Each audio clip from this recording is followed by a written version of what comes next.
Como les decía, hoy también estamos de manteles largos porque está con nosotros el doctor Omar Rafael Regalado Fernández, investigador invitado en la Facultad de Matemáticas y Ciencias Naturales de la Universidad de Tubinga en Alemania. Y bueno, nos preparó esta pues plática que decidimos llamarle paracaidismo en paleontología. Voy a dar una breve semblanza del doctor Omar que, bueno, yo lo conocía de estarnos escribiendo en WhatsApp y de participar en este gran paper que nos reunió Juan Carlos Cisneros, pero no tenía la oportunidad de conocerlo pues cara a cara y afortunadamente ya nos conocemos. Él es Omar Rafael Regalado Fernández, hizo la carrera de biología en la Facultad de Ciencias de la UNAM, donde trabajó en el Museo de Paleontología. Después de acabar la licenciatura, Omar consiguió una beca de CONACYT y de la University College London para hacer su doctorado en el Departamento de Ciencias de la Tierra, donde realizó su tesis doctoral sobre dinosaurios sauropodomorfos del Triásico tardío y Jurásico temprano. Después de su doctorado, realizó una estancia en el Museo Grant de Zoología, donde contribuyó a montar la exhibición de Despliegues de Poder. Ahora Omar realiza su primera estancia postdoctoral en la Universidad de Tübingen, en Alemania, donde estudia la variabilidad y taxonomía de Plateosaurus. Entonces, pues, bueno, y además de todo, es coautor del paper que acaba de salir de colonialismo con casos pues bastante remarcables en México y en Brasil, que pues ya se los hemos estado posteando por acá por GeoExplora. Pues bienvenido, Omar, ¿cómo estás? Hola, gracias por invitarme. La verdad es que me emociona mucho hablar de estos temas porque no es algo de lo que yo haya aprendido en la carrera y es algo que siento yo que hace mucha falta. Y pues la plática que tengo planeada para hoy es que, bueno, yo estoy en Alemania, entonces ahorita como pueden ver Ya es de es noche. medianoche. Entonces, para que vean lo mucho que me emociona estar dando esta plática. Y bueno, para hacerla un poco más didáctica y para presumir, voy a utilizar mis Legos. Así que...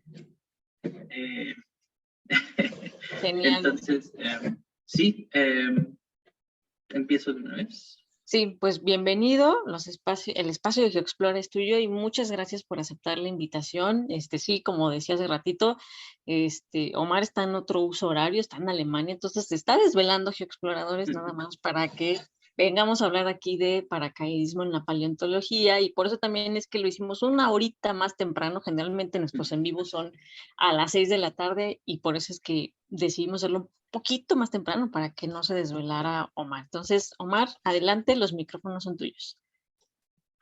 Bueno, pues muchas gracias. Y bueno, pues antes de como de entrar de lleno un poco, tal vez sería importante hablar de definiciones. ¿Qué es esto de paracaidismo científico? Porque no es algo a lo que estemos acostumbrados como concepto. Y en general la idea es, el paracaidismo científico ocurre cuando investigadores de una región o de un país viajan a otro país a colectar datos.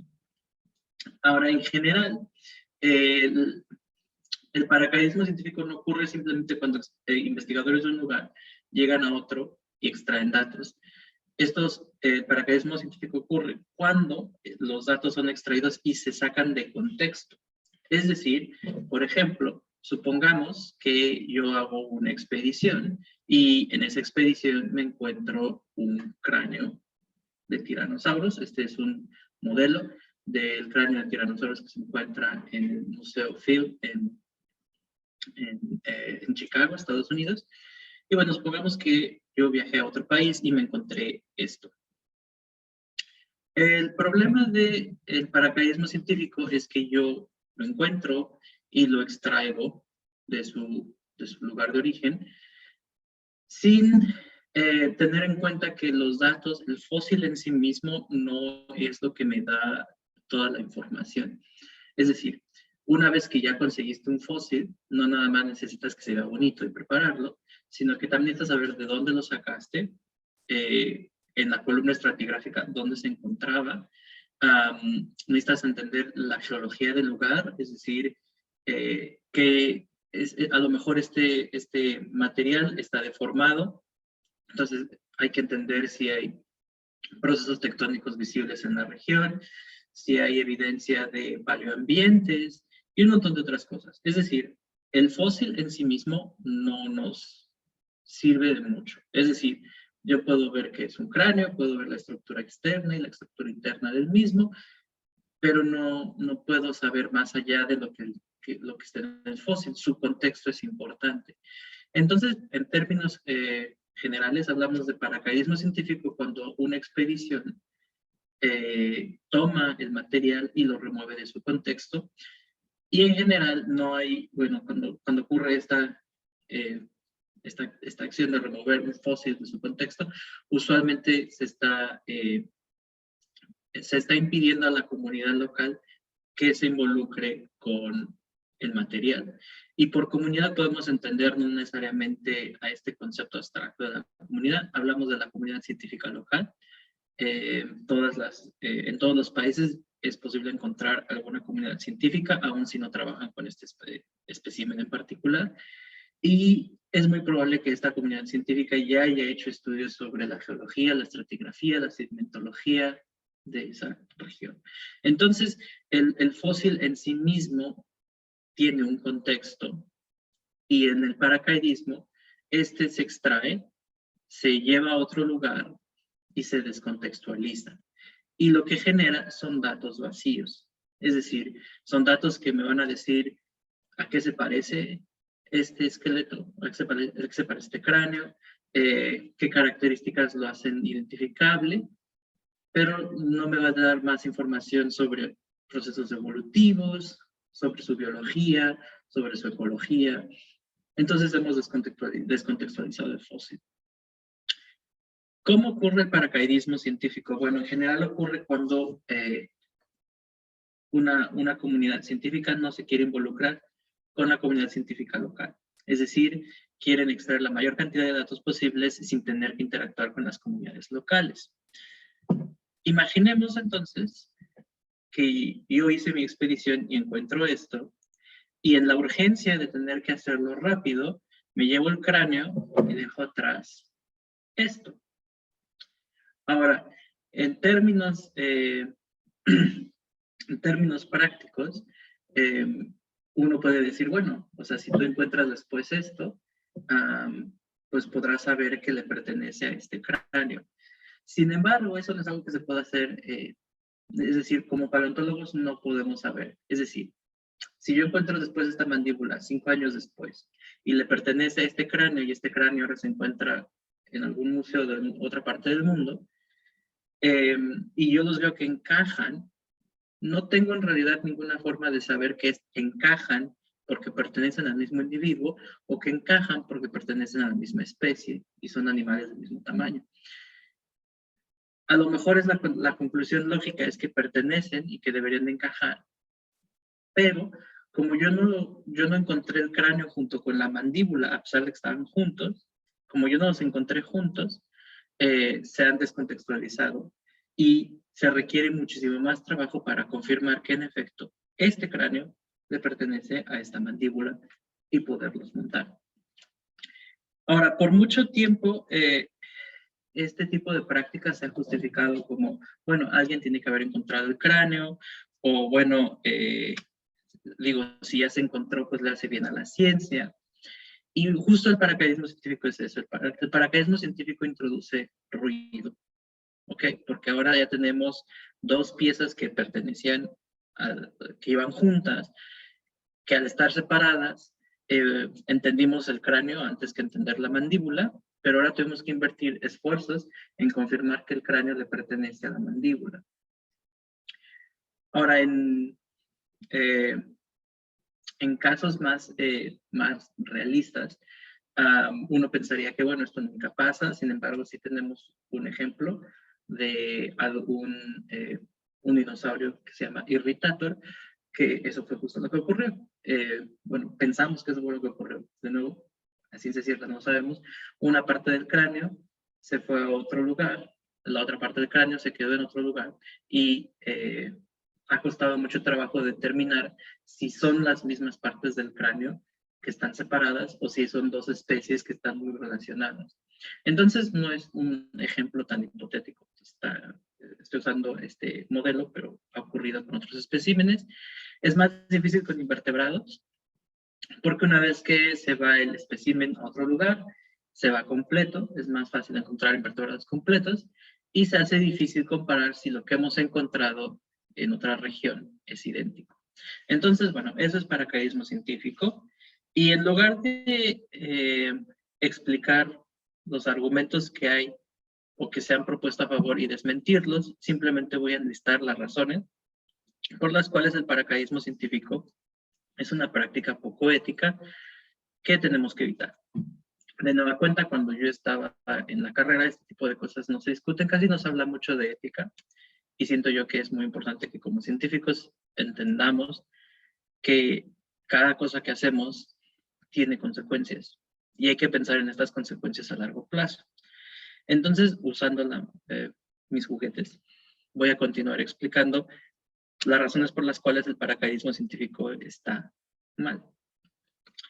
Entonces, bueno, ya dijimos que se descontextualizan los datos. Sin embargo, en paleontología esto no es solo un dato. Esto es nuestra única ventana a lo que son las especies del pasado. Si solo se preservó este cráneo, esto es lo único que queda de esa especie. Cuando nosotros decimos que acabamos de descubrir una especie, en general siempre nos quedamos como con el titular del periódico. Ah, se descubrió una nueva especie y ya está. Pero ¿qué hacemos en realidad? Bueno, lo que hacemos los paleontólogos es decir, hemos descubierto una nueva especie. Esto es porque este cráneo tiene características que no encontramos en otros cráneos que ya hemos colectado antes. Hay algunas características que son únicas, lo hacen distintivo y especial, y queremos darle un nombre. Entonces, le doy el nombre a este espécimen. Si después me encuentro otro fósil que se parece un poco a este, pero que varía muy poco, entonces tal vez puedo empezar a hacer estudios de variabilidad, de morfología, de anatomía, y comparar el cráneo que yo nombré con otro cráneo y determinar si pertenecen o no a la misma especie. Entonces, este cráneo que encontré es mucho más importante que los otros cráneos porque me permite establecer similitud y decir, este cráneo es de la misma especie que el otro cráneo que acabo de encontrar. A esto le conocemos como especie tipo. Hay muchas especies tipos, la nomenclatura de especies tipos es gigantesca. El tipo más común es el holotipo y es el tipo en el que se hace la descripción. Es decir, si este es el cráneo que yo descubrí, este es el cráneo que va a tener el nombre. En este caso, digamos que es el cráneo de Tyrannosaurus Rex. Yo describí este cráneo por primera vez y le di el nombre de Tyrannosaurus Rex. A partir de ahora, todo lo que se parezca a este cráneo se va a llamar Tyrannosaurus Rex. Pero a lo mejor después descubrimos que otro que yo pensé que era Tyrannosaurus Rex es tal vez una especie distinta o pertenece a una familia completamente diferente, pero esa otra nueva especie va a recibir su nuevo nombre y esta se va a quedar con su nombre original, Tyrannosaurus Rex. Es decir, siempre va a haber al menos una especie o un espécimen de Tyrannosaurus Rex. Entonces, eso es lo que lo hace especial. Eso es lo que lo hace un holotipo. ¿Cuál es el problema con el paracaidismo científico? Al descontextualizarnos, y en el caso que estaba poniendo hace rato, si yo digo que esto es Tyrannosaurus Rex, y encuentro después la mandíbula en la misma localidad en la que se colectó el cráneo, y yo digo, ok, esta mandíbula encaja en el cráneo de Tyrannosaurus Rex. Creo yo que esta mandíbula pertenece al cráneo de Tyrannosaurus Rex, y estoy seguro de que esta mandíbula es de hecho la mandíbula original de este espécimen. Este es el holotipo. Esto es un espécimen referido, es decir, el paracaidismo científico introduce ruido taxonómico, porque ahora tenemos que la parte del cráneo se puede llamar Tyrannosaurus rex, pero su mandíbula puede referirse a Tyrannosaurus rex, pero ya no está completamente asociada. Y esto es para reflejar el hecho de que aunque encajen a la perfección, como no los colectaste juntos, nunca vas a estar del todo seguro que sí son la misma especie. Ahora, bueno, ¿por qué puede ser eso, no? O sea, ¿cómo puedes encontrar una parte y después decir que no? Bueno, porque a lo mejor el cráneo, que es más sólido, lo encontramos así, pero esta mandíbula la encontramos torcida por fuerzas geológicas. Si tú hubieras encontrado esta mandíbula torcida a unos pocos centímetros de este cráneo, aunque esta estuviera torcida, dirías, ah, va aquí.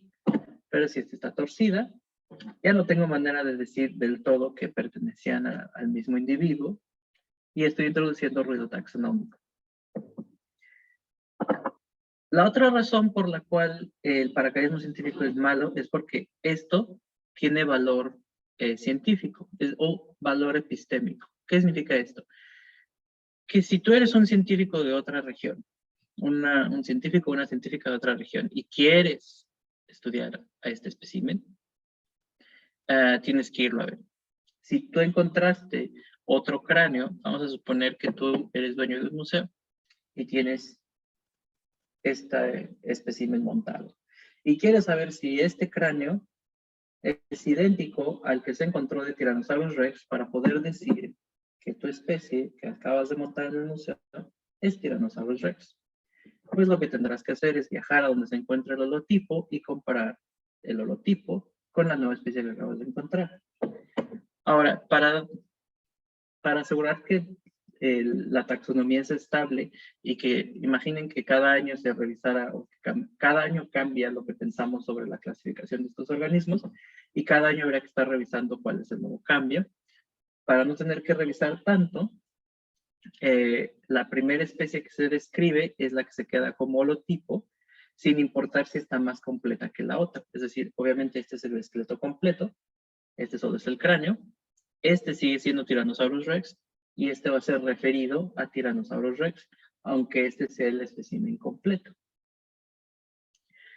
Entonces, si tú eres el museo que tiene este espécimen, tu prestigio incrementa. ¿Por qué? Porque ahora quien quiere investigar este espécimen tiene que viajar a donde se encuentre guardado para poderlo comparar. Puede que tu museo tenga a este espécimen completo, pero su valor como espécimen radica en que alguien diga en que alguien concluya que pertenece a Tyrannosaurus rex. Es decir, alguien tuvo que haber ido a investigar o a este tras haber visto este, o a este tras haber visto este espécimen completo. Entonces, bueno, otra de las razones por las que el paracaidismo científico es malo es porque reduce el valor epistémico de las colecciones locales.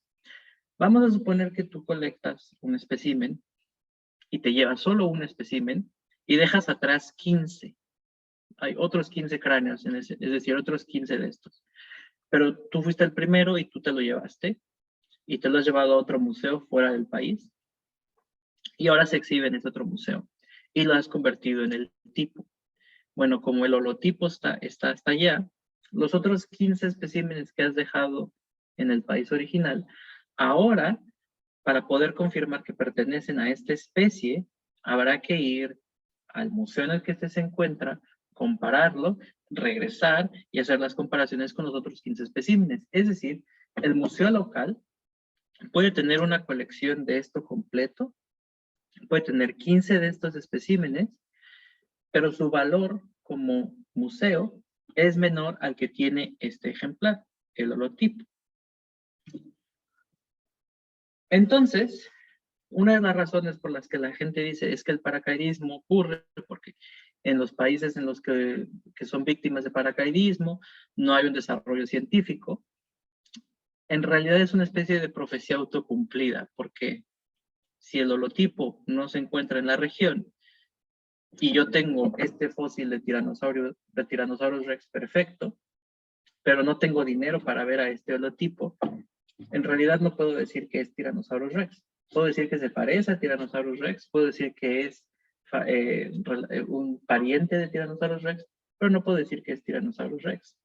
Entonces, ir a estudiar a este espécimen es caro, porque ahora tendría que ir al otro país, regresar, y entonces la ciencia en el país local es más cara, por definición.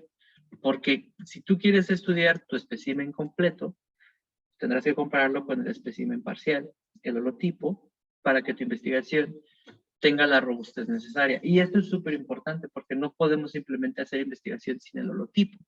Porque a lo mejor los 15 ejemplares que tengo no los encuentro en la misma columna, en el mismo piso en la columna estratigráfica. A lo mejor son 15 individuos distribuidos en una columna y tengo a un individuo muy viejo y a un individuo muy joven. Y lo que tengo aquí, estos 15 individuos, representan la historia evolutiva de esa especie en particular. Entonces, este holotipo a lo mejor es una especie, vamos a decir, a la mitad de la transición, y estos que tengo en mi museo son un poquito más modernos o más primitivos que este. Entonces, puede que puedo decir que es la misma especie, pero están representando diferentes elementos de su historia. Al no tener yo este ejemplar de fácil acceso, cualquier investigación que yo haga tiene dos opciones. O me quedo con mis 15 ejemplares y trato de predecir qué posición tenía este ejemplar, más o menos, en la estratigrafía, que es la opción económica en términos de que no tendría que irme a ningún lado, estoy aquí en mi museo, tengo 15 especímenes, no tengo nada que hacer, puedo hacerlo yo solito y me olvido del holotipo. Esa es una opción y evidentemente va a generar una investigación científica de menor calidad porque te hace falta este. La alternativa es ir a ver el holotipo, tomar medidas, a lo mejor tomar fotografías. Cuando decimos tomar fotografías en paleontología, no, al menos con vertebrados, no es ir y sacar tu iPhone y tomarle fotos. Usualmente tratamos de tomar fotos de todos los ángulos para que cuando regreses de vuelta a tu oficina después de haber hecho tu viajecito, puedas tener una visión tridimensional del objeto que acabas de ver. Entonces, bueno, te regresas y ya lo ves y haces tus publicaciones. Si tú eres dueño del holotipo, la gente te va a ver. Entonces, los museos que tienen holotipos son también centros de investigación. Los museos que carecen de holotipos suelen limitarse a hacer exhibiciones. ¿Por qué? Porque no tienen el incentivo financiero para poder realizar la investigación. ¿Por qué? Porque, ok, no puedo decir que esto es Tyrannosaurus rex. Y entonces tenemos dos razones. Hasta ahora, el ruido taxonómico, la principal razón. La segunda, promueve la inequidad en las comunidades científicas, entre la que vino a colectar el material, vino a extraer el material, y la que se lo llevó. La que se ve sin material, ahora tiene que invertir más dinero en poder realizar investigación científica. Es decir, el país que financia la expedición tiene dinero suficiente para poder llevar científicos a un lugar y que extraigan el material o los datos y regresarlos. Y la comunidad que carece de dinero de llevar a los científicos al otro lugar, ahora se encuentra con una ciencia que es más cara de lo que es en este otro país.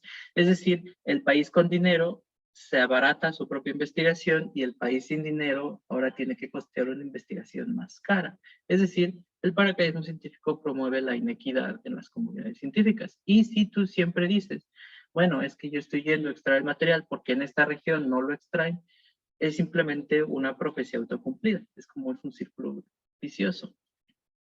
Y bueno, finalmente la tercera razón por la cual el paracaidismo científico es perjudicial es porque usualmente el paracaidismo científico se hace al margen de las regulaciones o de los marcos legales de los países.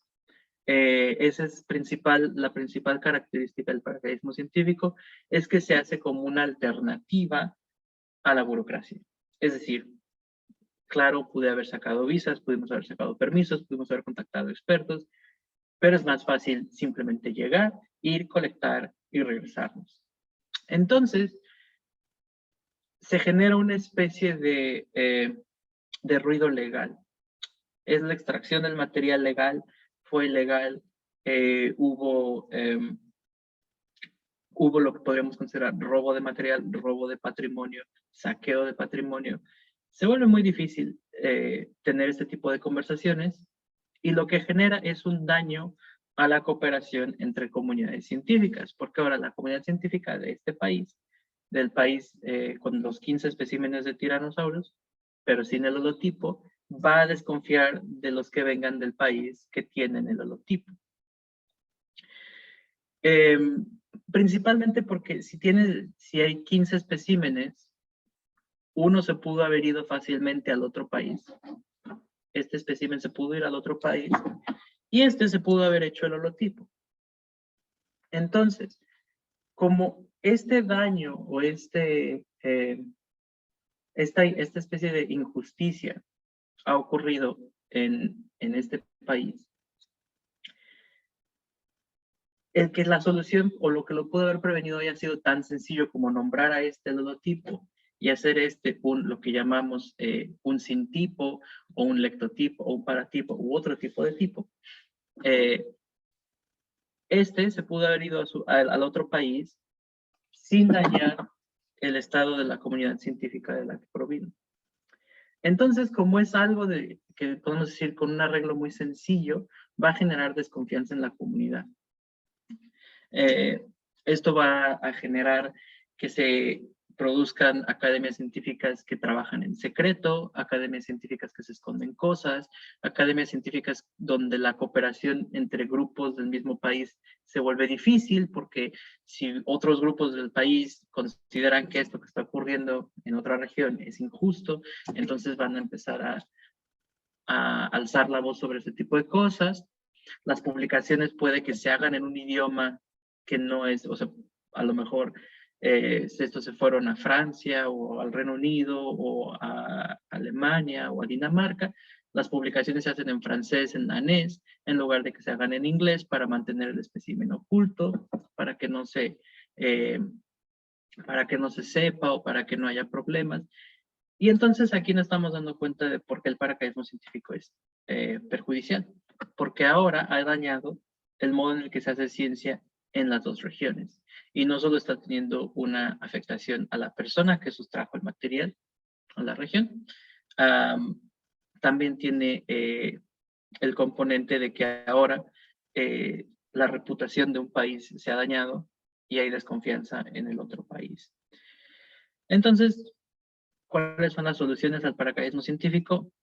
Como ya lo dije, es siempre una alternativa a querer hacer las cosas en el marco regulatorio.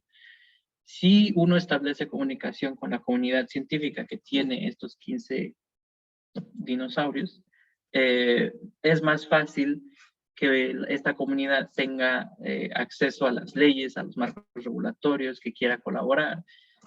Y es obviamente responsabilidad de la comunidad que tiene estos 15 fósiles el comunicar este marco regulatorio y que se apeguen a estas reglas. Y, por ejemplo, en el caso de México, usualmente el material que se vuelve parte de una colección no puede dejar el país. En el caso de Brasil, por ejemplo, lo que no puede dejar el país son los holotipos, es decir, que si tú extraes un fósil de Brasil, puedes dejarlo en el museo en el otro país, pero no puede ser un holotipo. ¿Por qué?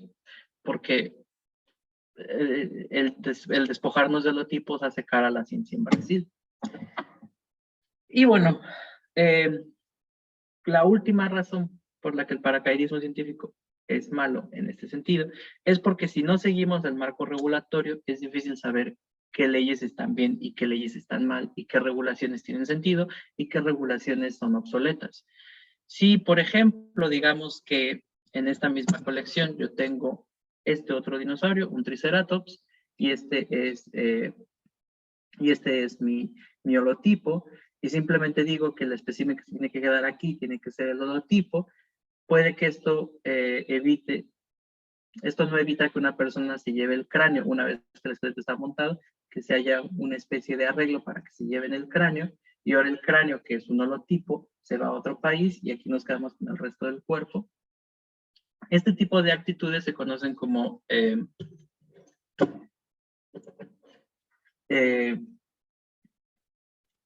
creatividad legal, que es cómo puedo irme entre los márgenes y resquicios de la ley para poder pretender que estoy cumpliendo con las leyes.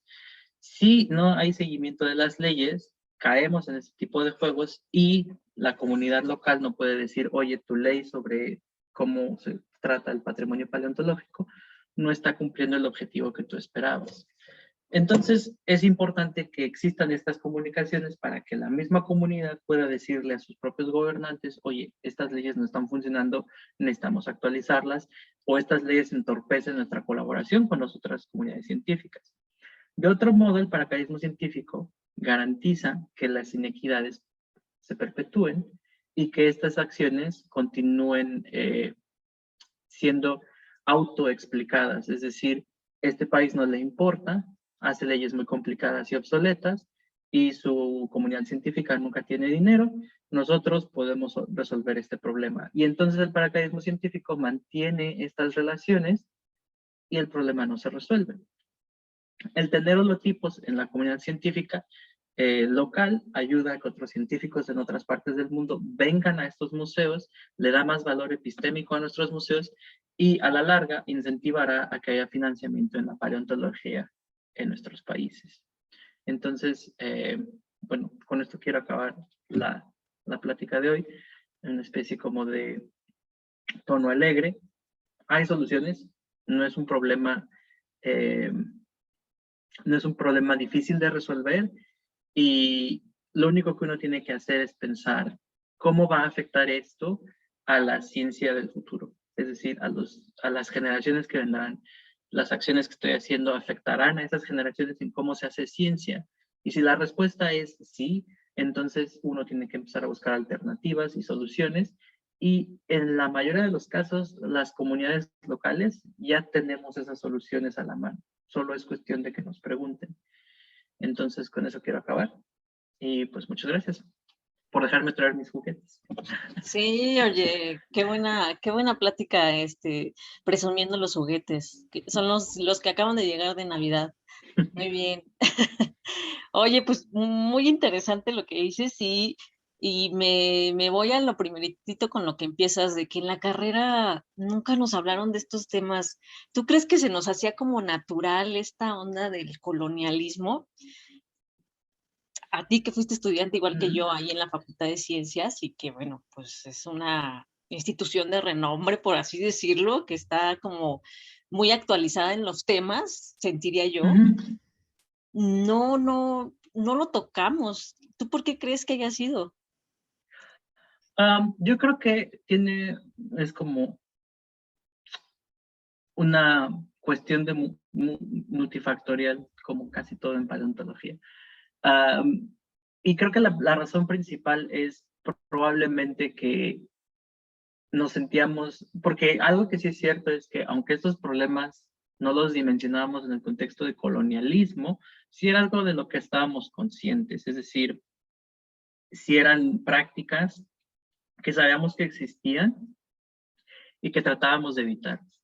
Es decir, algo que yo sí recuerdo que nos terminaron enseñando mucho en la carrera es hacer política. Es decir, a llevarte bien con ciertas personas, a llevarte, bueno, a tratar con cuidado a ciertas otras para que las relaciones no se dañen.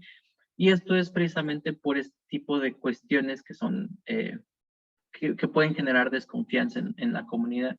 Entonces creo que más bien no nos acostumbrábamos, pero lo veíamos como uno de los gajes del oficio que existía y era un elemento que no nos gustaba y había gente que simplemente hacía esto, que no estaba tan bien, pero pues era como darle la vuelta y hacer un poco como que no existía el problema, pero sin querernos involucrar. Y en ese sentido yo creo que por esas razones que tampoco se habla mucho sobre esto, porque al no dimensionar que el paracaidismo científico es un sistema, es un problema sistémico, puede que se nos haga muy fácil decir, es que investigador A, B y C tienen la culpa. Y se vuelve un juego de echar culpas y responsabilidades. Y esa es la parte difícil, porque es un problema sistémico, es un problema que, es decir, si para tú alcanzar uno de los motivos por los que el paracaidismo científico ocurre es que uno quiere más publicaciones.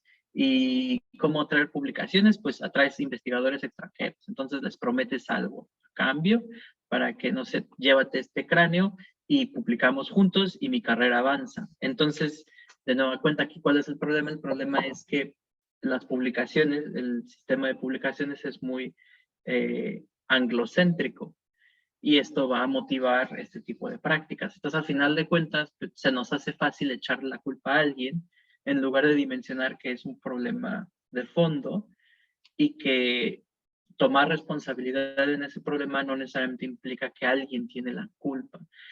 Y alguien me decía una vez que tal vez eso tiene que ver con cómo como mexicanos lidiamos con la culpa, pero ese ya no es mi área de estudio, así que ahí lo voy a dejar. Hagan con ello lo que quieran, pero creo que es la principal razón, el no querer dimensionar el problema sistémico.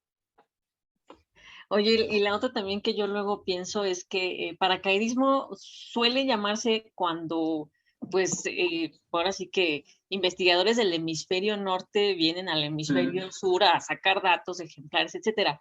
Pero yo también me quedo pensando que cómo sería el mismo nombre para también este mismo efecto a nivel local. Te voy a poner un ejemplo. Nosotros en la Facultad de Ciencias toda la vida hemos ido a San Juan Raya, ¿no? A estos sitios que, pues, que son sitios pequeños, en decir, de población muy pequeña, indígena, muchos de estos, a veces no tienen muchos recursos. Y yo me acuerdo que, pues, por mucho tiempo colectábamos, ¿no? Y colectábamos y no dejábamos nada a veces a las comunidades. Había profesores que sí lo hacían, pero otros que, pues, no, vayan, colecten, bien a gusto. Y de hecho, de ahí en adelante hasta los pobladores de San Juan Raya dijeron, no, pues espérenme tantito, o sea, no se pueden llevar los fósiles, esto es una reserva de la biosfera, etcétera, ¿no? Yo también veo eso como colonialismo muchas veces, ¿no? O sea, que nosotros siendo centro de donde se desarrolla la ciencia en el centro de México, vamos a otros lugares, Oaxaca, Puebla, lo que quieras, hacemos, ahí entablamos algunas relaciones con los lugareños y nos traemos los fósiles y ahí no se queda nada, ¿no? O sea, a veces las gracias, pero a veces ni las gracias, ¿no?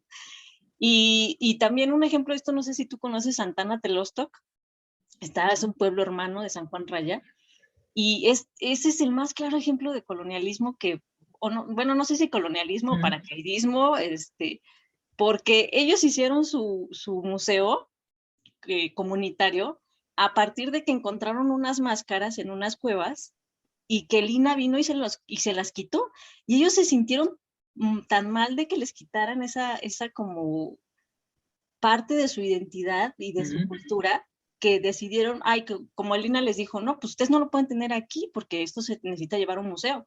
Tan mal se sintieron que hicieron su propio museo y tienen la esperanza de que sus máscaras algún día regresen. Y es una historia que te dice, porque además te lo cuenta la gente que estuvo ahí. Hubo gente que hasta fue a la cárcel por tratar de defender a las máscaras, ¿no? Que son restos arqueológicos. Pero yo siento que a veces es lo mismo con los restos paleontológicos, ¿no? Son estos lugares en donde pues tampoco tienen los recursos, no tienen los grandes museos y pues la gente que viene de las grandes ciudades se los puede quitar y arrebatar. Entonces siento que a veces hay paracaidismo a escalas diferentes, ¿no? No siempre tiene que ser los del norte. Y de hecho, por esa razón es que cuando estaba hablando sobre esto traté de usar palabras como comunidad y porque es importante decir que como es una estructura, es muy fácil replicarla a escalas menores. Y definitivamente en México, los que vivimos en la Ciudad de México y hacemos ciencia en la Ciudad de México, terminamos replicando estas estrategias coloniales con otras comunidades y a final de cuentas estamos perpetuando esto, que en la Ciudad de México haya demasiada ciencia y en las demás regiones no haya.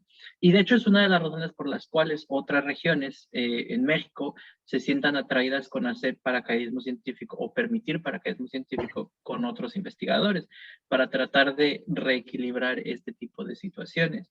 Entonces sí, definitivamente en México, ahora sí que el colonialismo no es un problema que acaba en la frontera, es una estructura y definitivamente los mismos investigadores, investigadoras mexicanos, al momento de hacer este tipo de cosas también deberíamos preguntarnos, ok, el que esta comunidad no se sienta atraída a su patrimonio es desinterés o porque todo está en un museo en la Ciudad de México, ¿no? Y ese tipo como decíamos en el artículo, la razón por la que no hay gente interesada en esto es porque no lo ven. Entonces, si todo está en la Ciudad de México y en un museo que está muy lejos y te cobran un montón por entrar, pues tú nunca lo vas a ver. Y pudiste haber tenido un museo en tu propia comunidad y poco a poco ese museo se convierte en otro museo, se asocia a una institución, genera más una cadena, una comunidad científica naciente y eventualmente se convierte en otro centro de investigación. Entonces sí siento que el colonialismo no es algo que se termina con la frontera y es México contra el mundo. No, esto es los mismos científicos, las mismas comunidades científicas mexicanas pueden perpetuar y han perpetuado estos mecanismos coloniales principalmente porque generan un rédito fácil, pero la parte de la descontextualización ocurre muchísimo. Hay mucho material en la Facultad de Ciencias que no sabes de dónde salió en Tlayúa. O sea, es de arriba, de abajo, de en medio, y luego vas y te encuentras con que abajo es un tipo de mar, luego es un mar profundo, luego es un mar somero, y encontramos este hermoso pez. ¿De qué parte? ¿Quién sabe? Porque nos lo sacamos sin decir las gracias. Entonces, hay muchos datos descontextualizados en la Facultad de Ciencias, y a final de cuentas eso se traduce en un lastre, porque son cosas que ya no publicas, son cosas de las que nadie sabe nada, y había muchos especímenes que te decían, esto lo colectaron en los 70, y es como de, ¿y por qué? Sí, No hay ¿a quién le nadie trabajando. preguntamos? Sí, Sí, sí, pues, o tal sea, ¿y cual. quién vio, quién lo sacó, cómo lo sacaron, de dónde? Y entonces, datos descontextualizados no son datos útiles. Claro. Y Sí, yo también lo que les digo a veces a mis alumnos, así cuando alguien va y recoge un fósil y te lo trae, pero que no sabe de dónde, de qué estrato, de qué capa viene, el contexto de qué roca, les digo, eso es un mero evento biológico perdido en el tiempo y en el espacio, o sea, es de adivino saber en dónde vivía, en qué tiempo, nada más sabes que es un pez con 3 aletas, ¿no? Entonces dices, bueno, ¿y esto qué? ¿No? ¿Dónde lo pongo? ¿Dónde lo sí, acomodo en la historia que yo estoy contando? sí, totalmente. Y es algo de lo que es muy fácil que nos olvidemos, a pesar de que es algo que sí te enseñan, porque yo recuerdo que cuando íbamos a San Juan Raya o a Tlayúa, si te quieres llevar algo, llévate los fósiles que están sueltos ahí en la pedrería, porque no sabes de dónde vienen. Entonces es algo que sí sabes que es Sí. importante saber. Y de repente es como, encontramos un pez, nos lo vamos a llevar. Y es como de, ¿pero de dónde viene?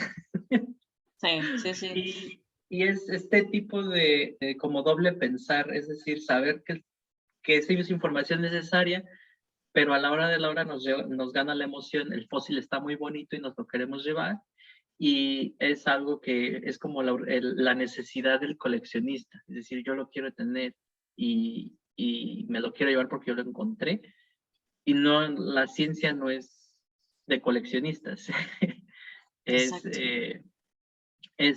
o si es de coleccionistas es de Tiene un coleccionar método. todo, Ajá, sí. sí, claro.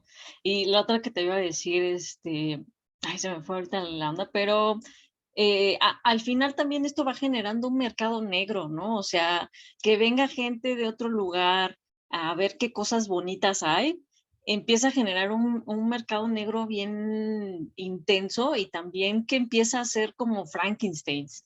Sí, Yo sé de buena fuente que Vallecillo, por ejemplo, que ahorita es foco de muchos que están fuera de México, ¿no?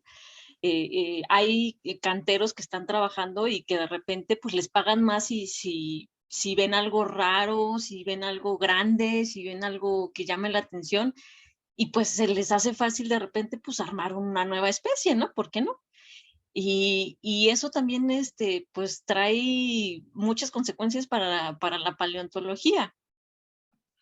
Sí, y es pues es una especie de un nuevo tipo de ruido taxonómico, porque es como de, lo encontraron, sí es cierto, y ahora hay que investigar, no sé, son pedazos de otros organismos puestos todos juntos, o es algo que se inventaron ellos.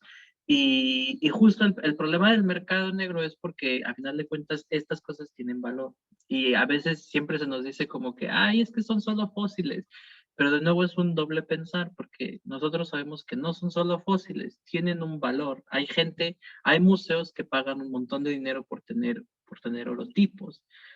Y pagan para tener acceso y poder investigarlos. Entonces, obviamente que esto se genera, el tener un holotipo puede generar líneas de investigación que duran décadas. O sea, usé Tyrannosaurus Rex justo para tocar este punto, porque Tyrannosaurus Rex lo encontraron a finales del siglo, a principios del siglo XX, y siguen saliendo artículos sobre el tiranosaurio Rex, tenía una mordida, no sé qué. Y Que si te entonces, lo dividen en 3, en 4. sí, que si comía, que si corría, que si no corría, que si le gustaba tomar café los miércoles, que si los jueves. Y ese es el punto, es decir, esto tiene valor de que puede ser útil por décadas, es decir, es una inversión. Y, y ese es el valor que tiene. Entonces, en el mercado negro no se está en realidad comerciando con el fósil per se, sino con la especulación de que qué tal que sí es un fósil importantísimo y lo necesitamos. Y pues esto genera una especie de otro círculo vicioso, que es, bueno, nosotros no podemos tener valor en museos o en academias, pero lo podemos tener en valor inmediato y lo fabricamos, se lo llevan y ya serán las instituciones de allá las que averigüen si lo armamos o no lo armamos, pero eso también genera problemas en la comunidad de acá, porque entonces nosotros no estamos estudiando o no tenemos acceso a este tipo de cosas porque se venden, es decir, la gente de esta comunidad prefiere venderlas a otras que dárselas a investigadores de la región que no tienen Locales. acceso para. Ajá. Y entonces, a final de cuentas, este mercado negro hace que el paracaidismo científico se perpetúe en sí mismo, porque esto tiene más valor vendiéndolo hoy que dejando que investigadores de la universidad local vengan a revisarlo, ¿no? Y al final de cuentas ese es el problema del paracaidismo científico, que todas las avenidas, todos los problemas generan círculos viciosos que se automantienen. Entonces, Sí. y hay países que de hecho prohíben los mercados, y esa es la parte que es como muy difícil de entender por qué gente se explica un poco por qué gente de otros países, por ejemplo de Europa, deciden venir acá, porque hay leyes restrictivas sobre qué se puede colectar, y deciden ignorar las leyes restrictivas del país al que van, porque no es como que acá no existan leyes restrictivas. Y entonces, a final de cuentas, pues este mercado negro surge en la periferia para tener a todos contentos, ¿no? De alguna forma. A los que vienen porque encuentran fósiles bonitos, a los que están porque ganan algo de dinero, y a la comunidad académica local porque algún beneficio les representa esto, ya sea colaboraciones, ya sea becas, pero el beneficio podría ser mucho mayor. Entonces es como, a final de cuentas, quedarnos con la mínima ganancia posible cuando podríamos tener un holotipo montado en un museo local que viene la gente a visitar, y en el simple hecho de que vengan investigadores a visitar ya te genera rédito turístico, rédito comercial, hay necesidad de tener hoteles, hay necesidad de tener una estructura turística sostenible, y hay motivación de que los mismos gobernantes decidan, ay, hay que hacer esto patrimonio. Entonces, a la larga se genera una dinámica más sostenible que genera un beneficio mayor para todos, más allá del beneficio inmediato que es un artículo científico, un holotipo en un museo y los, no sé, $3,000 que cuesta un fósil, Claro. ¿no? Y con mayor duración y con una derrama para una población mucho más amplia, ¿no? Que nada más una persona que recibe el dinero de ese tráfico ilegal de fósiles. Y ya la última antes de irme a las preguntas, porque tenemos preguntas acá en el chat, era Qué la bien. cuestión que tocaste de ética. Para ti, ¿qué tan importante es que se estipulen, por ejemplo, códigos de ética? Yo fui invitada alguna vez a una plática en la Somexpal en donde un chavo proponía que se hicieran códigos de ética y nos dio una plática así súper bonita y súper así estructurada. Y al final la presidenta de la Somexpal dijo, no, pues todos somos adultos y sabemos comportarnos. Esa fue la respuesta. ¿Tú qué piensas? ¿Habría la necesidad de establecer códigos de ética, por ejemplo, en estas sociedades que regulan o que están de alguna manera involucradas con el patrimonio paleontológico? Sí, yo creo que los códigos de ética son la forma en la cual podemos incentivar la creación de marcos legales eh, reales o realistas. Un problema muy grande con las leyes es que suelen hacerse por gente que no se dedica a, o sea, que no son parte de la comunidad paleontológica. Pocas veces se consulta con la comunidad paleontológica y en algunos casos, en particular en México, hay intereses invertidos en las regulaciones paleontológicas. Entonces, los códigos de ética son una forma en la cual uno puede generar cambios de abajo hacia arriba. Entonces, vamos a suponer que las sociedades, las sociedades editoriales, las que publican los artículos científicos, deciden no aceptar fósiles que hayan sido extraídos de manera cuya extracción no sea documentada. Es decir, no necesariamente que te la hayas robado, simplemente que no hayas hecho el Permisos. papeleo, que no hayas pedido el permiso, que no hayas, que el fósil está y que nadie sabe decir por qué está allí, a este tipo de situaciones.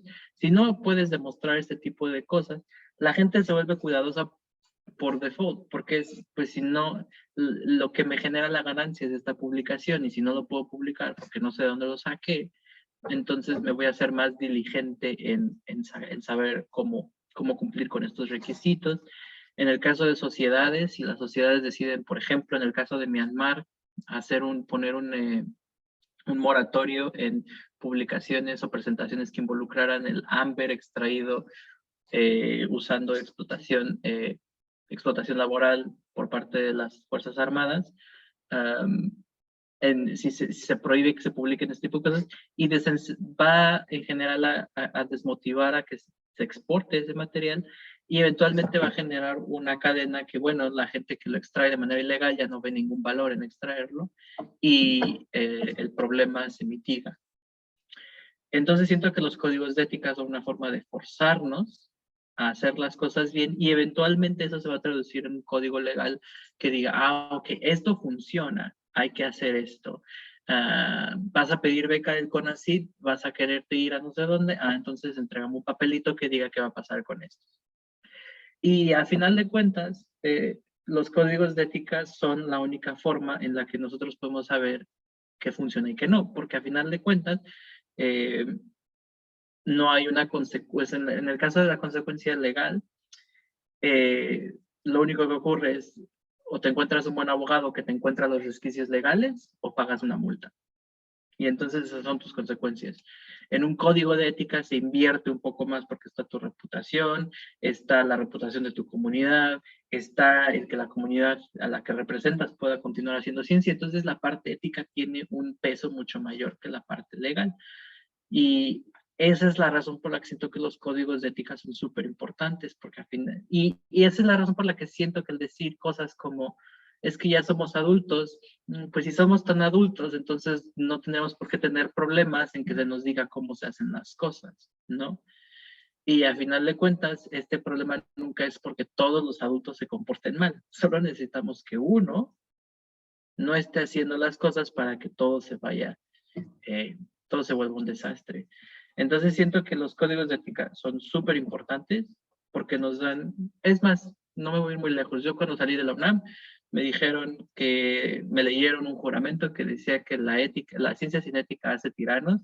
Entonces de allí queda claro que la ética pesa mucho más en la conciencia de las personas que un reglamento hechizo o que las Sí. leyes.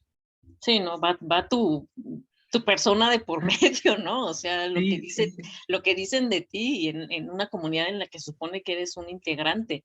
Entonces, sí, yo también creo que los códigos de ética deberían de estar como ya presentes en todas las sociedades y más en las OMEXPAR, creo que son necesarias y que haya cada vez más unión al respecto de estos temas tan delicados de la paleontología. Y Sí, bueno, por acá totalmente. te voy leyendo lo que nos dicen acá en el Facebook. Está Aldo Fomisaurus, dice, hay una tasa de diferenciación de caracteres que sea como métricas o referente para poder diferenciar una especie de otra, pues la variación intraespecífica y no tener la línea de crecimiento dificulta Mm. diferenciar una especie nueva de un individuo joven o con variaciones morfológicas de la preservación o de la misma especie. Okay. Sí, creo que ahí esa pregunta es la versión fácil es ¿qué es una especie? Y No tenemos tanto eso, tiempo, pero bueno. eso es un debate en sí mismo gigantesco. Y bueno, la respuesta sencilla es, a final de cuentas, la definición de especie es un consenso. Y por cada individuo, la definición de especie va a variar. Es decir, a nivel de especie, sin ir muy lejos, en el caso de las orcas, no sabemos bien cuántas orcas hay porque hay varios ecotipos, dependiendo del tipo de ambiente en el que viven. Entonces, si la especie es cosmopolita, no podemos esperar que sea idéntica en todos lados y vamos a esperar que haya hibridación. En el caso de paleontología, todo se reduce a los fósiles y cuántos de ellos encuentras, cómo los encuentras y dónde están. Para establecer que dos organismos son miembros, uno joven y uno adulto, necesitarías tenerlos en la misma capa y decir, ok, este existe aquí en esta capa y este más joven en esta otra capa también. Entonces, son idénticos en ciertas cosas. La explicación más sencilla es que este es un joven y que este es un adulto. Si nos encontramos el joven y 500 millones de años, como todo el fanerozoico, y unos 5 millones de años después aparece otro más viejo acá, tal vez en 5 millones de años estos ya no son la misma especie y entonces hay que empezar a hacer más como estadística para ver cuál es la probabilidad de que este y el de acá sean iguales. Entonces, la parte que voy a aterrizar de esto es, a final de cuentas, los holotipos son la clave para este tipo de consensos, porque el holotipo es lo que nos dice qué tanta variabilidad hay. En el caso de reptiles, se ha encontrado que, por ejemplo, las lagartijas y las serpientes tienen una variación intraespecífica de hasta el 30%, es decir, entre la misma especie es más fácil encontrar variación que entre miembros de diferentes especies. Entonces, si lo mismo ocurre con dinosaurios, este concepto de variabilidad es más distinto. Con otros animales como los trilobites, que también me encantan, eso es todavía más fácil, porque si te encuentras a todos los organismos en la misma capa, uno chiquito, uno grande, uno mediano, y dices, ah, esta es la línea, y es mucho más fácil. Con vertebrados es una historia que se podría uno hacer 3 horas de conferencia y no llegar a ningún consenso. Y luego dinosaurios, no, bueno. No, no, no. Bueno, también aquí Aldo Fomisaurus dice, es decir que el paracaidismo científico nos lleva a malas prácticas de la paleontología y por ende a la privatización de la ciencia. Sí, a final de cuentas, el paracaidismo científico es probablemente la práctica colonial que genera todas las demás prácticas coloniales, porque a final de cuentas genera una dinámica que se retroalimenta, es decir, ocurre una vez y entonces el quererla revertir implica mucho más esfuerzo que el dejarla fluir. Y entonces, ¿por qué? Porque supongamos que se fue el holotipo de regreso, se fue a otro país y ahora las opciones son, bueno, seguir yendo, hacer ciencia sin él, o pedir que se repatrie el fósil. Y pedir que se repatrie va a ser súper complicado. Entonces, pues no lo hacemos. Entonces, no lo vamos a repatriar, vamos a continuar con lo que ocurre, con lo que tenemos y vamos a ver qué ocurre. Y después los mismos investigadores llegan, se llevan otro holotipo y entonces dices, ay, ahora tengo que pedir que se repatrien 2 en lugar de 1, que es todavía más difícil, entonces no lo voy a hacer y después terminas queriendo repatriar 100. Entonces, cuando llega alguien queriendo solucionar el problema ya es exponencialmente mayor que al principio. Y eso es a lo que me refiero con que genera una retroalimentación, porque el resarcir el daño se vuelve más difícil y más costoso que el continuar con la práctica. Y esa es una de las razones por las que yo siento hay mucha aversión a hacer algo al respecto, porque es carísimo pensar en este tipo de cosas, es meterte en líos con gente y al final de cuentas la situación termina siendo tan complicada que o la gente que quería que se repatriaran las cosas o que se digitalizaran o qué sé yo, abandona el proyecto y se regresa a la misma situación original. Sí, es un tanto complicado romper esas estructuras. Por acá dice José María Hernández, hay cierta institución que nos han dicho que tengamos cuidado con ellos, que van a llegar, van a tomar tus datos, van a usarte para llegar a los fósiles y después ni las gracias te van a dar. Ups. Sí, sí, pues ya hay gente que se ha hecho fama, ciertamente, ¿no? O sea, para nadie es una, no está oculto. Y sí, efectivamente, tengan cuidado con quién colaboran. Ojo aquí también, porque nos han llamado de nacionalistas, pero mal plan, después de que salió esto del artículo. No estamos diciendo que no se hagan colaboraciones, ciertamente. O sea, las colaboraciones enriquecen muchísimo los trabajos. Simplemente que sean colaboraciones éticas y donde sean equitativas, respetuosas y que además pues dejen algo a la comunidad de donde son los fósiles. No se está negando el hecho de que se hagan estas colaboraciones con extranjeros, para nada. Sí, ¿no? Y es a final de cuentas, en realidad el que uno sea transparente con cómo se hacen las colaboraciones genera colaboraciones duraderas, más allá de colaboraciones de debajo del agua y que pues eres mi amigo y así, porque algo que la gente se olvida muchas veces es que al final de cuentas quien inicie este tipo de prácticas en algún momento se va a jubilar y la colaboración va a morir, porque ya no existe el mismo rapport entre las personas. Entonces, se jubila o se retira o se dedica a otra cosa y la colaboración ya dejó de existir. Si se hace una colaboración entre instituciones donde hay un beneficio a nivel institucional o a nivel comunitario, es más difícil que ese tipo de colaboraciones dejen de existir.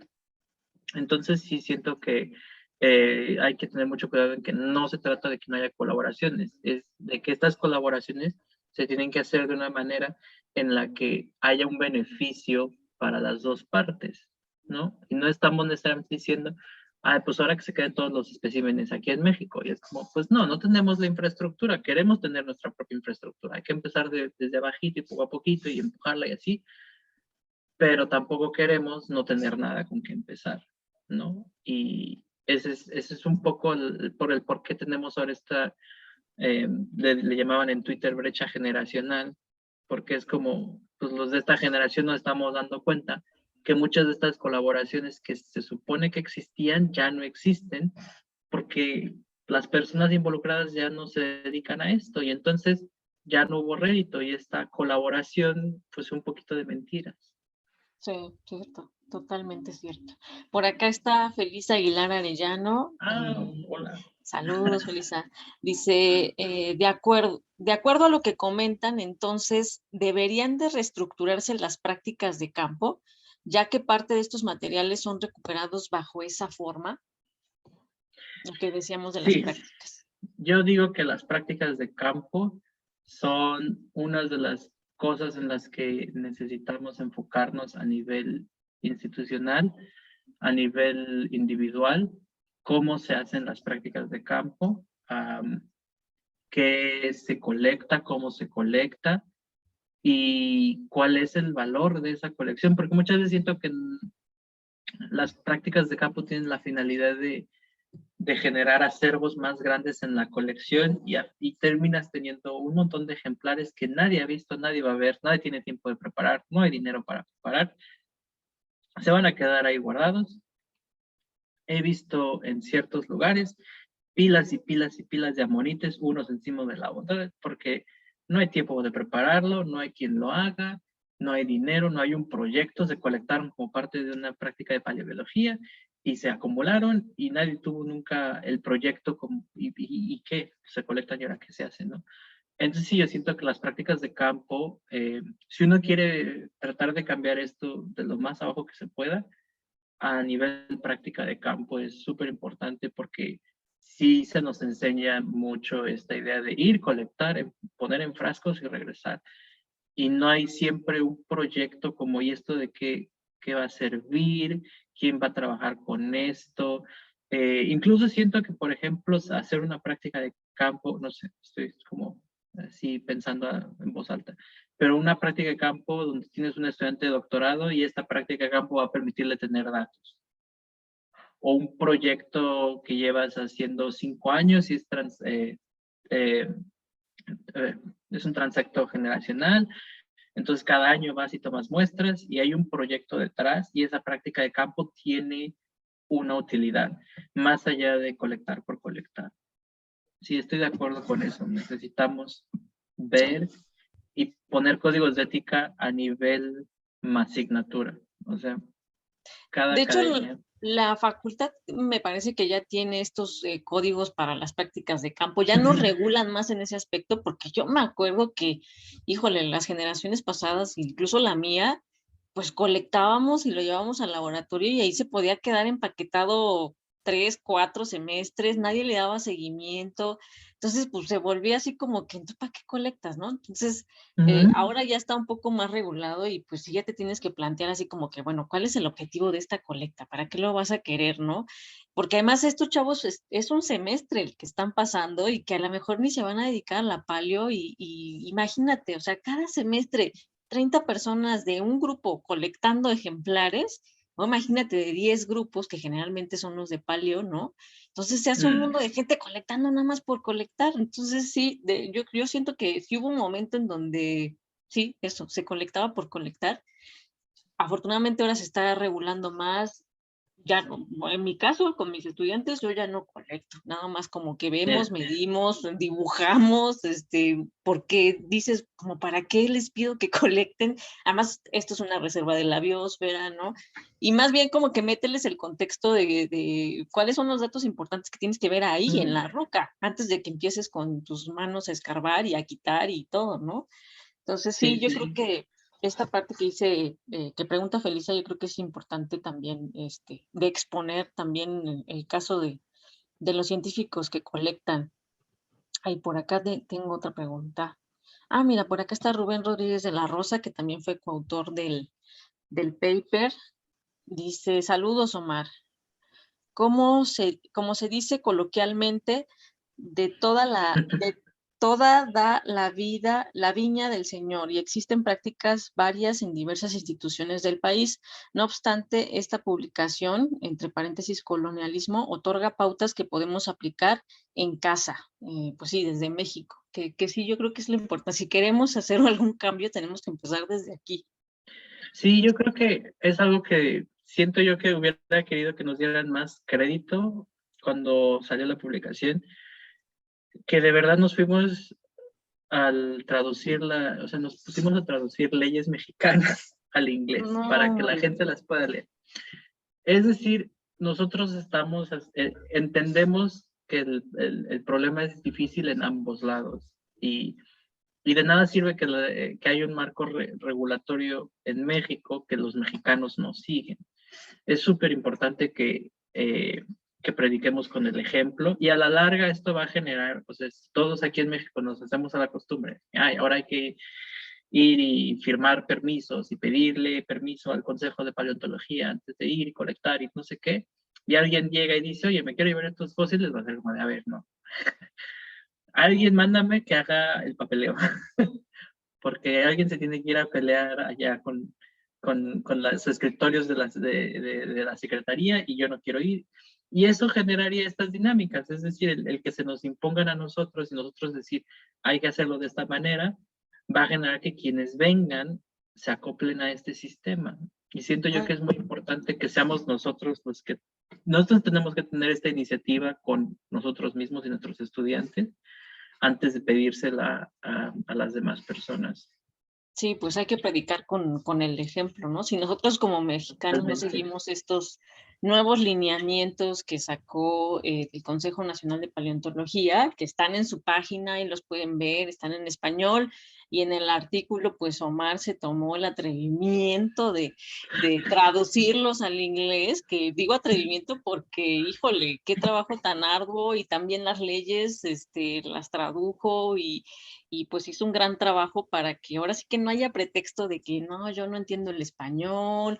Y lo que les decía la plática pasada, que si ustedes están colaborando con gente que no habla español, pues pasen las leyes en inglés ya traducidas para que ellos también sepan pues en dónde están trabajando, cuál es bueno, así que las leyes que regulan lo que ellos están estudiando de este lado, ¿no? Y que no estén aquí confiando en que nosotros también sabemos o que también estén empapados de la información. Sí, y siento o sea, por ejemplo, si nosotros quisiéramos irnos a estudiar los fósiles que tienen almacenados en otro lugar, somos nosotros los que vemos, ay, a ver, yo de México, ¿qué me pide la visa? ¿Qué me pide de alojamiento? ¿Qué me pide de las cartas? Y somos nosotros quienes tomamos la iniciativa de investigar. Sí siento que hay también necesidad de que las demás instituciones tengan reconozcan que hay una relación de respeto en decir cuáles son las leyes del país al que voy, ¿no? Exacto. Digo, nosotros ya hicimos la tarea de traducirlas al inglés, que es más fácil, pero sí es importante que no haya, ahora alguien me decía, ay, pues ahora vamos a esperar aquí a que traduzcan las del Perú, y es como de, no, se No, pueden bueno. preguntar. Ajá. Sí, exactamente. No, y bueno, también las leyes brasileñas también están traducidas al inglés, entonces ahí lo pueden checar en el artículo y están las leyes de México y las leyes de Brasil que están relacionadas al patrimonio paleontológico. Y bueno, por acá dice Aldo Fomisauro, me ha tocado esos casos de mercado negro, incluso hay ciertos personajes en Facebook que venden fósiles a mejor postor, ya sé que los fabrica o los colecta e intercambia. Así también esto de los grupos de Facebook es todo una mafia ahí de fósiles. Sí, y ahí, de nuevo, ahí es un problema a nivel de que muchas cosas en Facebook no están reguladas y es un mercado negro totalmente del que nadie tiene idea. En cuanto a fósiles es grandísimo, pero si uno se busca las cosas que se trafican de cosas arqueológicas o No, antropológicas, es de verdad nefasto. Y es interesante porque hay una regulación más pesada para la parte arqueológica y ver y todo aún eso muestra así, que hay, sí, y esto muestra que hay muchísimos actores, obviamente los que están parte del mercado negro, pero los que compran. Y yo también sé de gente que dentro de la investigación ha comprado cosas en el mercado negro. Entonces, como hablar de, sí, el mercado negro, y por abajito así de, ay, pero yo me compré un helecho, me compré un no sé sí. qué. Exacto. Te iba a decir, bueno, que hasta están en las casas de subasta más importantes de Francia, de Inglaterra, ¿no? Piezas arqueológicas que tú dirías, ¿cómo salieron? Si se supone que están súper Ujú. reguladas, etcétera. Pues ahora imagínense los fósiles, que bueno, no tienen Sí, sí, tanta sí, sí, sí. visión, por dónde pasan y etcétera, ¿no?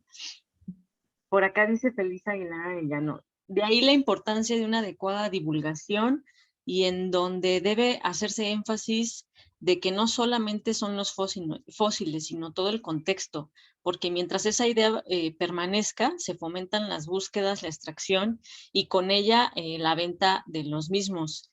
Y por acá también dice, además del código de ética, debe fomentarse la participación a opinar y estar atentos a cuando el área legislativa propone leyes y o adecuaciones, ya que desgraciadamente nos enteramos cuando estas ya están publicadas. Exactamente, justo cuando estábamos hablando, creo que de lo del ámbar, que ahora que dices que hay mucha gente que compra fósiles, hay muchos investigadores que compran ámbar, ¿no? Ya desde ahí que el ámbar está, ya sabes, acá en la zona gris y muchos se aprovechan de eso. Y decíamos que quién participó en la norma esta que regula la venta de ámbar, ningún paleontólogo, nadie, nadie, Sí, ¿no? sí, sí, sí. Siento que aquí algo que yo he tratado de comentar cuando he tenido la oportunidad de dar clases y a mis alumnos es,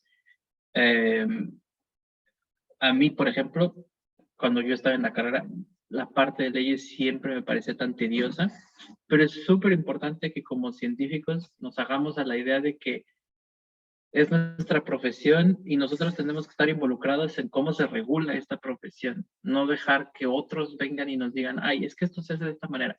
Es súper importante que les demos esta retroalimentación a quienes hacen las leyes, porque efectivamente hay gente que hace estas leyes que no tienen idea de cómo funcionan las cosas, cuáles son las mejores prácticas, qué es realista en términos de que no terminamos, no sé, multando a todo el mundo por hacer cosas que todo el mundo hace porque son necesarias y terminamos dejando que la gente se vaya con fósiles a otros lugares porque el modo en el que escribimos la ley no contemplaba estos escenarios.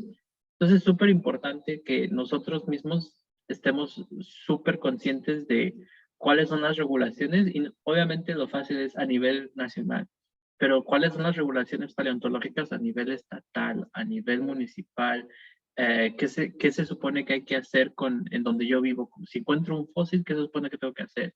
Si alguien encuentra un fósil, ¿qué se supone que hay que hacer?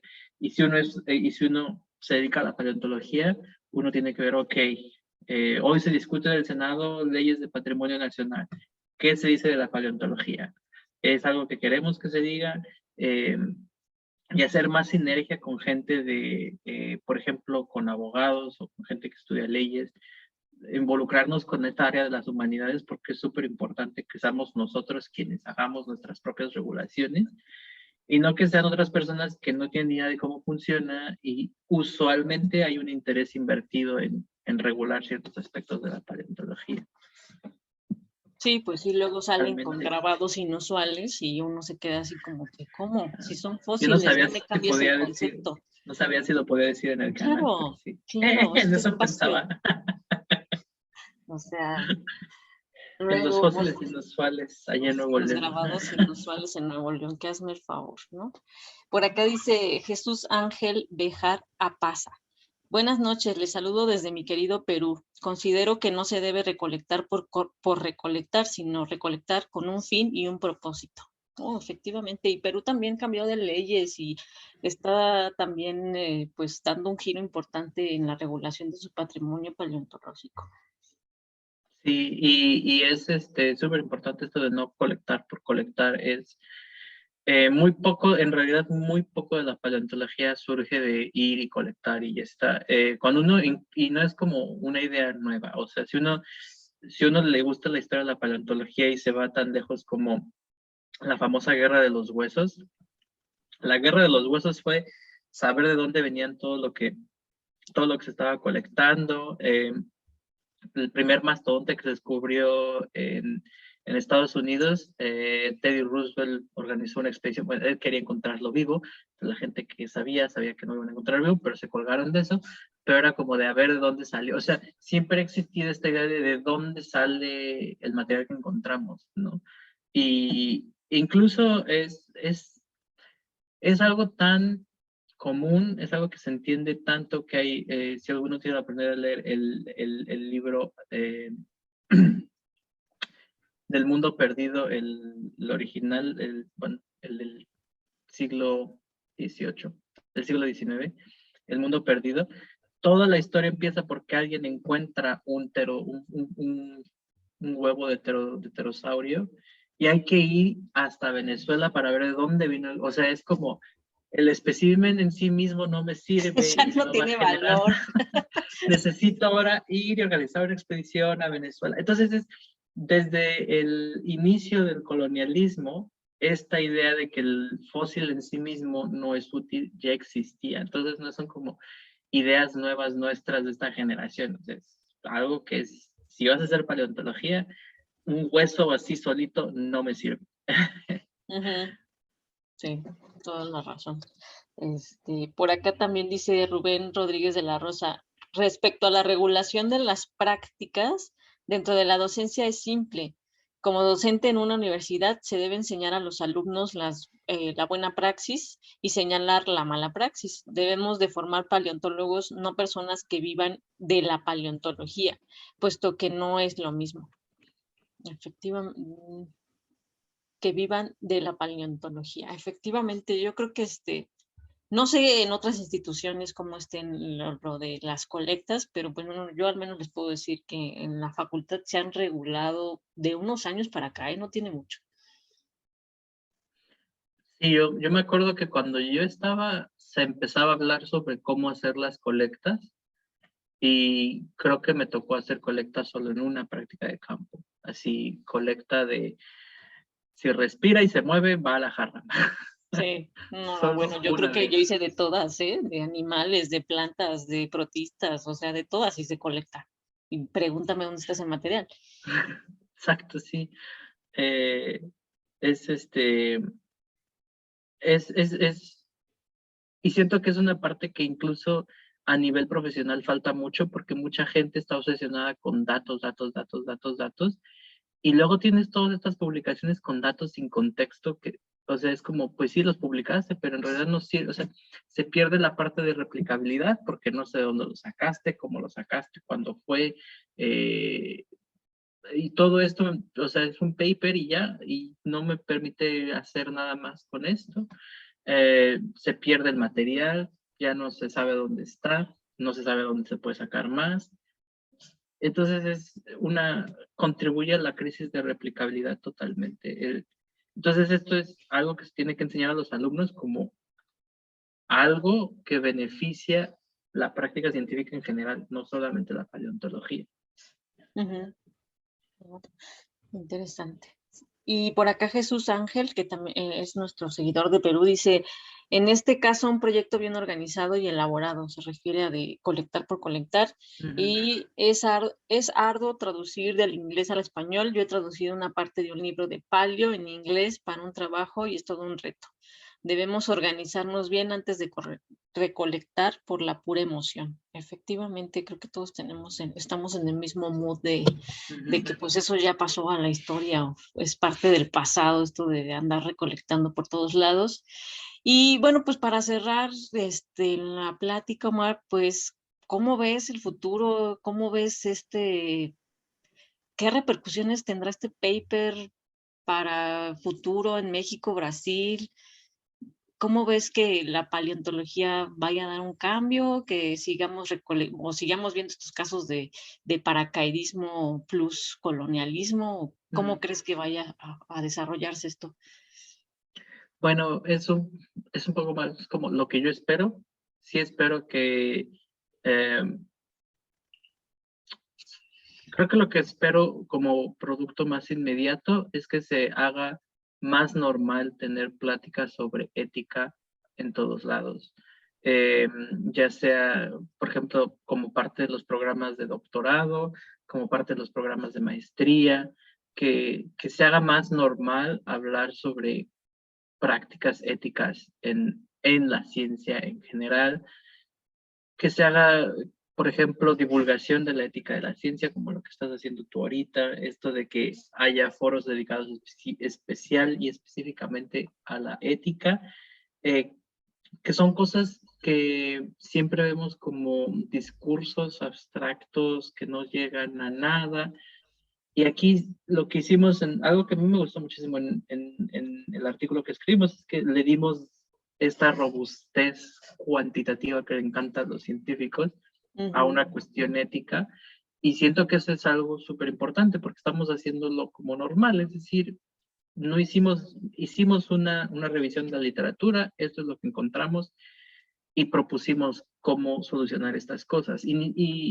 O sea, mucha gente es como de, ay, quieren que nos regresen todos los fósiles. Es como, hay muchísimas formas en las cuales se puede solucionar el asunto. Es tan fácil como, pues sí, yo tengo este cráneo, pero si lo digitalizo y lo pongo en línea y cualquiera puede acceder a ese espécimen digitalizado, ya no hay necesidad de que vengan para acá a ver el holotipo. Entonces, como que le quito un poco este valor al holotipo porque lo hago más accesible. Y este tipo de cuestiones que a final de cuentas se traducen en reducir un poco el valor epistémico que tiene tu colección en términos de el dinero que te da por cada visitante y darle el valor que tiene a ese objeto y hacerlo accesible para más personas. Entonces, siento que el que estemos más dispuestos a tener estas pláticas nos va a llevar a pensar en soluciones. Porque lo que también es cierto es que siempre ocurre que el que se queja tiene que proponer cómo solucionar su problema. Es decir, nosotros somos los que fuimos y dijimos, tenemos este problema. Y no solo, o sea, no solo tienes que hacer, en nuestro caso, la chamba de colectar los datos, de ponerlos en un paper, de traducirlo, de que esté accesible, de que sea open access, de que no sé qué, lo otro y aquello. Aparte, hay que nosotros también tenemos que decirte cómo queremos que en cada caso nos soluciones el problema. Y siento ahí que esa es la parte que va a ser la difícil, pero que sí espero que ocurra, que es que al hablar sobre estos temas podamos llegar a soluciones sin que se espere que la comunidad proponga la solución. Es decir, el que yo te diga, oye, tengo un problema, o sea, si supiera cuál es la solución a mi problema, no tendría un problema. Entonces, a veces simplemente es como, oye, todos mis fósiles están allá, ¿qué hacemos? Y entonces otra persona, pues, ¿qué quieres que haga? Es como, no, pues, o sea, tú propon, ¿de qué formas? A lo mejor enviar el espécimen, nos lo prestas, nosotros lo digitalizamos o tú lo digitalizas, o me mandas estudiantes que se vayan de becarios, tú les pagas, se profesionalizan allá y se regresan. Cosas de ese estilo, pero el tener la plática es lo que genera que se hagan soluciones. Entonces, creo que lo que yo espero es que hablemos de estos temas, es que nos pongamos sobre la mesa y el que las partes en ambos lados del paracaidismo empiecen un diálogo y que reconozcamos, sí, o sea, resolver este problema es mucho más difícil que prevenirlo, pero lo tenemos que resolver y tenemos que dejar de hacerlo para que deje de perpetuarse. Y yo espero que si esto inicia, y bueno, por conversaciones me refiero a que haya diálogos entre las partes, no solamente que ver quién se queja más fuerte y más ruidoso, pero un diálogo entre, ok, ¿cómo se puede solucionar este problema? Yo acá parte colectora, ¿cómo puedo resolver este problema? Y yo parte que ha sido objeto de colección, ¿cómo puedo resolver este problema? Y cómo podemos llegar a una solución que nos beneficie a ambos. Si se empiezan a hacer esos diálogos, yo creo que ganamos ya algo de ese paper.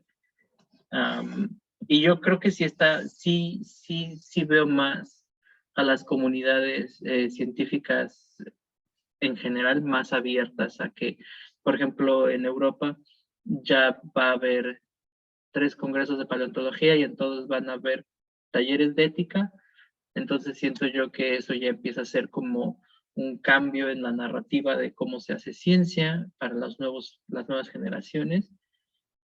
Y pues sí, evitar un poco, o sea, reconocer que va a haber este contragolpe de gente que quiere que las cosas se queden igual porque es fácil. Y siento yo que algo que a mí me enseñaron mucho en la Facultad de Ciencias y obviamente también a ti, es que en ciencia nada es fácil. Entonces, ¿por qué esto tendría que ser fácil? Totalmente de acuerdo. Y te iba a decir también que en estos casos donde se están moviendo repatriaciones, también cada caso va a ser diferente, ¿no? Cada institución va a ser diferente y va a la... Pero lo importante es que se den los diálogos para que se pueda llegar a algún acuerdo, porque además el colonialismo que se dio fue en otras generaciones que ya no somos nosotros, a lo mejor, ¿no? Que fueron generaciones de Sí, hace muchos años y que ahora tampoco es justo como decirle, ay, pues este museo colonialista, ¿no? Pues ya no son los mismos que estaban hace, no Sí, sé. es justo lo que decía, de que hay que evitar el discurso de echar culpas. O sea, esto no es de quién, no estamos buscando quién la hizo para ver que nos la paguen. No, se trata de, ok, cómo nos movemos desde aquí. Estamos aquí. Hace poco, una frase que me gustó muchísimo es que se dio en el Consejo de Seguridad de la ONU cuando el representante de Kenia dijo que ellos tenían que trabajar con las fronteras que les heredó el colonialismo. Siento yo que esa es la forma de ver las cosas. Sí. Esto es lo que nos heredó el colonialismo, ¿cómo lo hacemos mejor? Y olvídate de que echar culpas y de que pedir y que no sé qué, o sea, pasó, es importante que se cuente, es importante que se explique. Y de hecho, se me olvidó por completo mencionar esto, pero cuando trabajé en el museo en la colección de despliegues de poder, esa fue una de las cosas que dijo este museo que se podía hacer. Y lo que hicieron es, seleccionaron 30 especímenes en la colección y contaron la historia de cómo llegó el espécimen a la colección. Y siempre eran historias como de este conejo lo colectaron porque querían introducirlo en Australia para que el continente se pareciera más al Reino Unido. Esto lo colectaron en un barco que llevaba esclavos negros. Este tipo de cuestiones que son pláticas súper fuertes, pero que las enseñas a la gente, entienden la historia y ya no ven el museo como un estante lleno de objetos, sino un estante lleno de historias de las que pueden aprender y cómo ser mejores.